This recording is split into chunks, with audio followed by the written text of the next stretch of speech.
I've been asked, what is the mystique about a railroad and all that? And all these tracks and this spike and these rocks.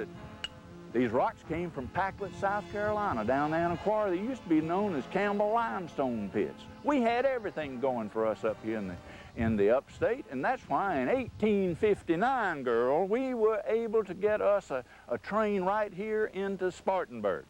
Now, of course, we didn't get to be known as Hub City overnight. You can appreciate that. But it was a big day. Why, the day that they came to town, it was in November of 1859.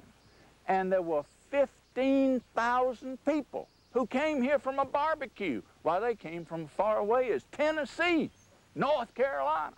Because you see, over there, they had heard that we were getting a train to Spartanburg. Guess why they wanted to know about it? Because they were raising turkeys and cows and sheep. And there weren't no market out there in Tennessee, so they had to come down the Drover's Road through the dark corner and right on down through here in Thickety and go on to Charleston, because that's where the boats were. Why were the boats important? Because the boats were the way to get those turkeys and those sheep and those cattle to Europe. And that's where the market was in 1859. So all of these people who had come from Scotland and from Ireland and from various parts of England were interested in the railroad. It was quite an event for the upstate, because the railroad had come as far as Unionville. Now, Unionville is now known as Union. But back then, and this was the Spartanburg and Unionville Railroad, took 10 years to get the train built on up here.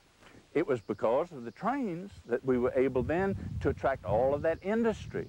Suddenly, they found out in New England that we had all these people down here that do a good work if they worked in a textile mill. So what'd they do? We had water power and we had the trains, and they could take their product out.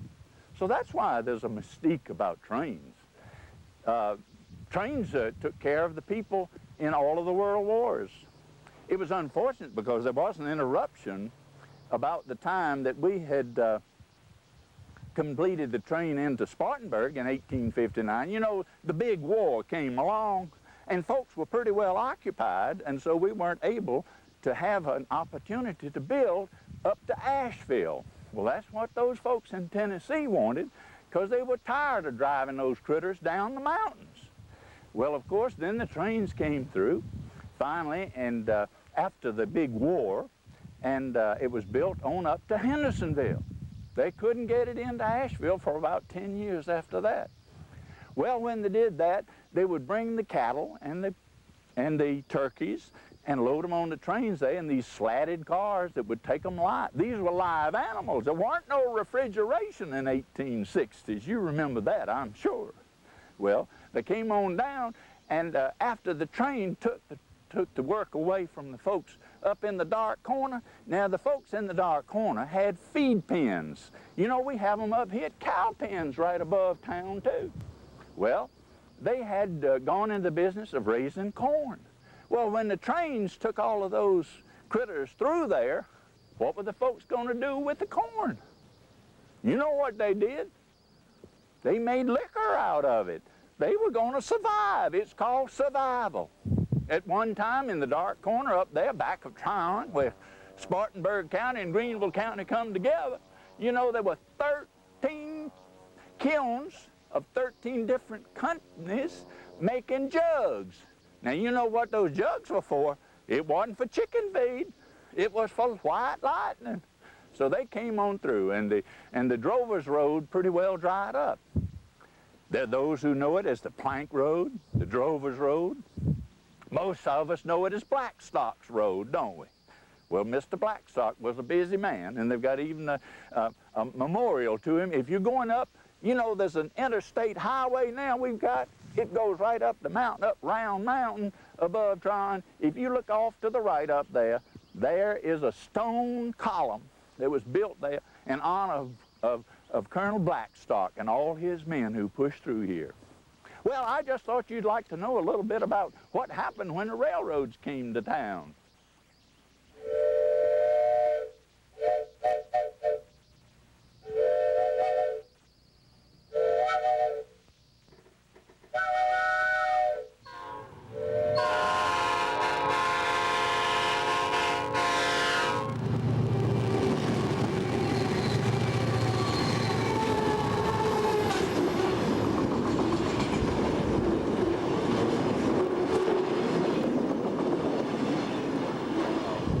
know when I was transferred here in 1961, we had a city ticket office down there on Main Street, right across from Eford's and Carolina Cash.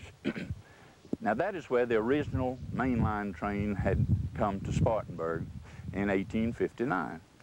That was a place where everybody, for generations, had gone to buy their tickets, to go on their honeymoon, to go away to college. If Aunt Matilda died down in Mississippi, or if Mama died here and she wanted to be buried in Virginia, they went and arranged at the city ticket office right there on Main Street and arranged for the ticket for the remains or for the happy couple or for whatever. And all the trips were made. The senior trips were made. A lot of the folks who are listening to us now, I'm sure, went on trips to Washington, D.C. on the train. And they would come down there and buy their tickets and then be on the way. Later, the terminal station was built down here at Magnolia Street, which is right up the hill from where we're standing this morning. And that was all of the trains for all of the passengers that went to or from Spartanburg used the facility up there. There are tracks on the backside here, which are used for the various ones. At one time, right up above us here, there were 22 passenger trains per day here in Spartanburg. 22, just imagine that. At one time, there were 5 different loading platforms, covered platforms like Big City here in Spartanburg. This was the hub of Hub City. You could get off of a train that came in every day at 2 o'clock. Spartanburg was the #2 busiest passenger rail terminal in the United States of America. You know what it was second to? Chicago, Illinois was #1. Spartanburg, South Carolina was the second. At 2 p.m., there would be trains here from Chicago, meeting with trains from Miami, meeting from trains from Los Angeles, New Orleans, Birmingham, Atlanta, and meeting from trains from Charleston, Columbia, and heading through Asheville, Knoxville, Cincinnati, Chicago. One of the things that we might find of interest is the best friend of Charleston.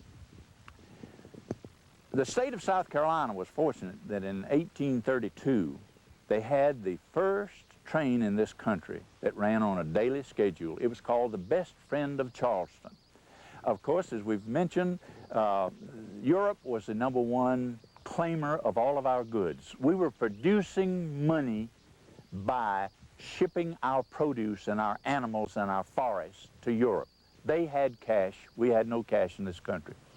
Therefore, the cotton that was grown up around Aiken and all through that part along the Savannah River had been of import because all the wagoners would come to Charleston. It was the quickest way over the mud roads was to get from that cotton-producing area of our state to Charleston. Savannah started a boat line, a barge line, and it was taking away all the commerce that the citizens of Charleston had enjoyed. Therefore, they got together in Charleston, South Carolina, and founded the South Carolina Canal and Railroad Company. And on Christmas Day of 1832, the first train headed out. It was named the Best Friend of Charleston because that brought produce and cotton and all of this back into Charleston. That was before the invention of the electric light, and of course, they had to run it at night. They carried passengers and freight. The way that they used to go at night it might be of interest to some of your people. They had a flat car that they pushed in front, and I'll show you a picture of it in a while. They pushed it on a flat car coated with about 8 inches of sand with lighted knots that came, that were burned at night. And so that was the way they saw at night. You see the train coming. Oh, there were folks who used to head for the woods because they said, "Lord, the devil's coming, the devil's coming." But all it was some lighted knots and the Best Friend of Charleston. And so it ran on. It ran for quite a while, but then there was one of the workmen that worked on the train, and they would stop and have their luncheons. And out about 27 miles out of Charleston one day, one of the workmen was having his lunch, and he couldn't stand the hissing of the steam escape valve. And so what he did, he went and tied that sucker down. Well, the best friend of Charleston went, and so did that dear old Jonas, I think they said his name. Jonas went to heaven in a hurry.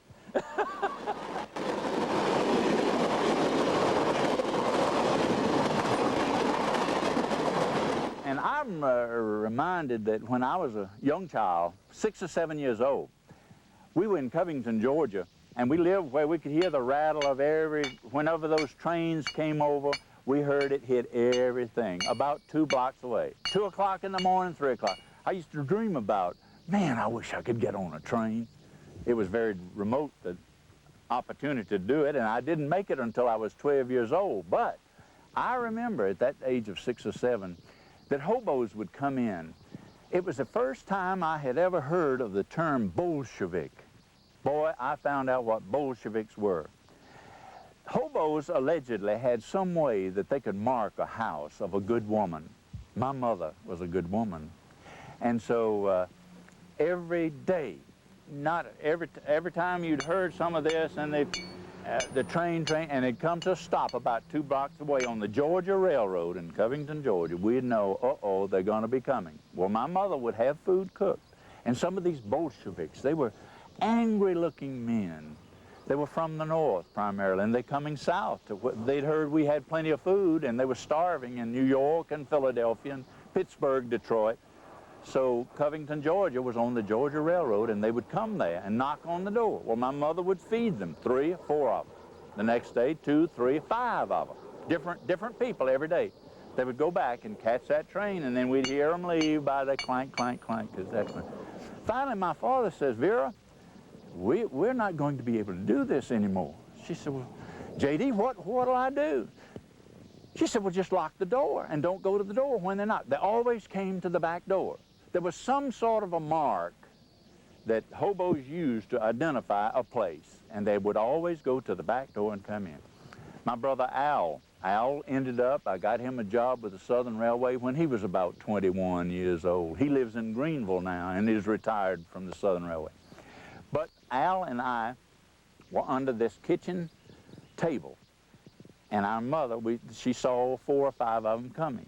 And she said, honey, we're not going to be able to give them any today because your daddy says we just don't have anything to give anymore. And she says, don't you dare cough or sneeze or cry out or anything.